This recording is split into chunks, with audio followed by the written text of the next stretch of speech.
ನಮಸ್ಕಾರ, ನನ್ನ ಹೆಸರು ಸಂತೋಷ್ ಕುಮಾರು. ನಾನು ವೆಲ್ಕಮ್ ಸೀಡ್ಸಲ್ಲಿ ಕೆಲಸ ಮಾಡ್ತಿದ್ದೀನಿ.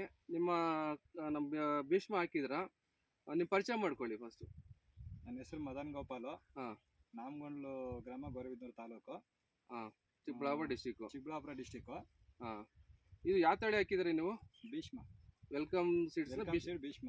ಭೀಷ್ಮ ಹಾಕಿದ್ರೆ ಮೊದಲು ಬೇರೆ ತಳಿ ಹಾಕಿದ್ರೆ ಅದಕ್ಕಿಂತ ಚೆನ್ನಾಗಿದೆ. ಚೆನ್ನಾಗಿದೆ. ಮತ್ತೆ ಇದು ಕಾಯಿ ಸೈಜ್ ಎಷ್ಟು ಹೆಂಗಿದೆ ನಿಮ್ಗೆ ಹೇಳ್ರಿ, ನಿಮ್ಮ ಮನಸ್ಸಿಗೆ ಹೇಳ್ರಿ. 6 kg 7 kg ಬರುತ್ತೆ. ಮತ್ತೆ ಕಲರ್ ಹೆಂಗಿದೆ? ಡಾರ್ಕ್ ಗ್ರೀನ್ ಇದೆ, ಚೆನ್ನಾಗಿದೆ. ಮತ್ತೆ ರೋಗಕ್ಕೆಲ್ಲ ಚೆನ್ನಾಗಿ ಅವಾಯ್ಡ್ ಆಗಿದೆ. 2 ಸಲ ಹೊಡೆದಿದ್ದೀನಿ ಔಷಧಿ ಅಷ್ಟೇ. ಆದ್ರೂ ಚೆನ್ನಾಗಿದೆ. ಊಜಿ ಟ್ರಾಪ್ಸ್ ಕೂಡ ಕಟ್ಟಿಲ್ಲ. ಪರವಾಗಿಲ್ಲ, ಚೆನ್ನಾಗಿ ಬಂದಿದೆ. ಮತ್ತೆ ನಿಮ್ಗೆ ದೂರ ಸಾಗಾಣಿಕೆಗೆ ಸೂಕ್ತವಾದ ಕಾಯಿ. ಬಟ್ ನಿಮಗೆ ಕಡೆ ಸುತ್ತಮುತ್ತಲ ರೈತರಿಗೆ ಏನಕ್ಕೆ ಬಯಸ್ತೀರಾ? ಪರವಾಗಿಲ್ಲ, ಭೀಷ್ಮ ಚೆನ್ನಾಗೇ ಬರುತ್ತೆ, ಇಡ್ಬೋದು ಅಂತ ಹೇಳ್ತೀವಿ. ಕಡಿಮೆ ಖರ್ಚಲ್ಲಿ ನಿಮಗೆ ಅಧಿಕ ಲಾಭ ಬರುತ್ತೆ. ಬಟ್ ಇದು ನಿಮಗೆ ಇವಾಗ ಬೇರೆ ತಳಿಗೆ ಮೊನ್ನೆ ಹಾಕಿದ್ರೆ, ಯಾವ್ದು ಬೇರೆ ಕಂಪ್ನಿ ಹಾಕಿದ್ರೆ, ಅದಕ್ಕೇನೆ ಇದು ಹೆಂಗ್ ಅನಿಸ್ತದೆ ನಿಮ್ಮ ಮನಸ್ಸಿಗೆ? ಬೆಸ್ಟ್ ಈಲ್ಡ್ ಚೆನ್ನಾಗಿ ಬಂದಿದೆ. ಇಳುವರಿ ಚೆನ್ನಾಗಿದೆ, ರೋಗಕ್ಕೆಲ್ಲ ಇದಾಗುತ್ತೆ, ಕಡಿಮೆ ಆಗಿದೆ. ಈಲ್ಡ್ ಚೆನ್ನಾಗಿ ಬಂದಿದೆ. ಹೌದಾ? ನಿಮ್ಮ ಮನಸ್ಸಿಗೆ ಹಂಚಿಕೊಂಡಿದ್ದಕ್ಕೆ ನಮ್ಮ ಕಂಪ್ನಿ ಹತ್ರ ಧನ್ಯವಾದಗಳು.